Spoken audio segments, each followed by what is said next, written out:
Joining me right now, Karl Joseph, a player that we wish we had seen a lot more of this past season for West Virginia University. Karl, your season was cut short, but you are still a player who's on the mend and who is rising up a lot of people's draft boards. As you look ahead to this, what has been maybe the most rewarding part of this process as you get ready to start playing professional football? Just everything about it. I'm just enjoying the process. Like I said, I wish I could have finished my senior year a different way. But God always have a plan, so can't question it. And I'm just enjoying the process, going through it. The biggest thing right now is just the fact that I'm going to have an opportunity to play at the next level. So I'm excited about that. You were a couple days removed from laying out some big hits against Oklahoma, and you're a guy who has always put your body on the line to make the big hit, to make the big play for WVU. For your season and career-ending injury to have been a non-contact drill, how devastating was it the moment that you were out there on the practice field and realized this is the end for me as a Mountaineer? Well, I didn't know until I went inside and the doctor checked it, but it was definitely devastating. But like I said, man, God always have a plan. It was heartbreaking, but I'm just looking forward to what's next for me.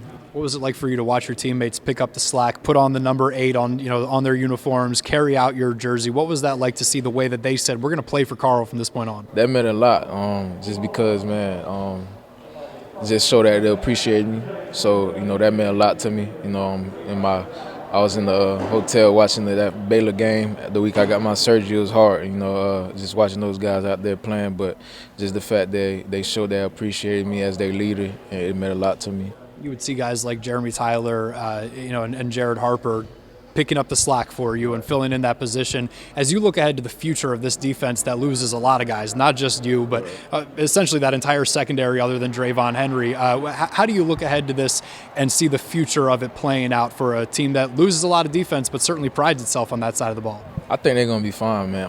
Coach Gibby is a great coach. He knows what he's doing, and he put guys in position to make plays. So I think he's going to coach those guys hard and well and going to have them ready for next year. What did you learn in West Virginia that's translating to what you're experiencing now getting ready for pros? What, defense-wise? As a person, as a player, anything? I learned a lot, man. I appreciate everybody in that building, from all the strength coaches, Coach Kev, Coach Mike, Coach Darrell, all those guys, Coach Hogan, Coach Gibby, Coach D, all those guys, man, meant a lot to me. They made a lot of difference in my career at West Virginia. So I appreciate all those guys, and that defense we played in for Coach Gibby, man, I think it's definitely gonna have me ready for the next level. So. About as a person, I mean, you came in, you started all the way from your freshman year, a guy who had a lot of expectations of yourself and from the fan base. But who was Karl Joseph when he came in, and who is he now? How much have you grown? I think I've grown a lot. I've matured a lot. I think all those coaches tell you that. I think I came in. I think I still have that chip on my shoulder. I think I'm always gonna have that chip on my shoulder that make me the person I am and make me the player I am. But I think everybody in that building has affected me in some type of way. They made me a better person. I think I definitely came out of West Virginia a more mature, a young man than when I came in. What did West Virginia itself teach you? I mean, what did you learn from the people of this state who you represented on Saturdays? They love us, and I appreciate everybody in this state, man. It means a lot to me. It's like my second home. So, I always come back here. It's always going to be home. So it's difficult to miss your senior season, that's one thing, but it's also difficult that you're missing a lot of the interview process that you can have with pro teams as far as showing them stuff. Right. How is your health right now? Are you able to do any sort of drills, anything like that? I've been working, I've been rehabbing, so I'm feeling good. I'm well ahead of schedule, so I'll be ready by training camp. And it's hard not being able to go out there and compete at the combine, being out there, but I still have opportunity to show them what kind of person I am on the board, and just type of person I am, really. So I take a very importance in that, and when I go visit with all these teams, show them the kind of character I have and the kind of person I am, and show them my football intelligence on the board. You're well on your way to double-digit interceptions as you've been able to continue playing that season. I think a lot of people saw you projected as a first-round draft pick had you finished that season.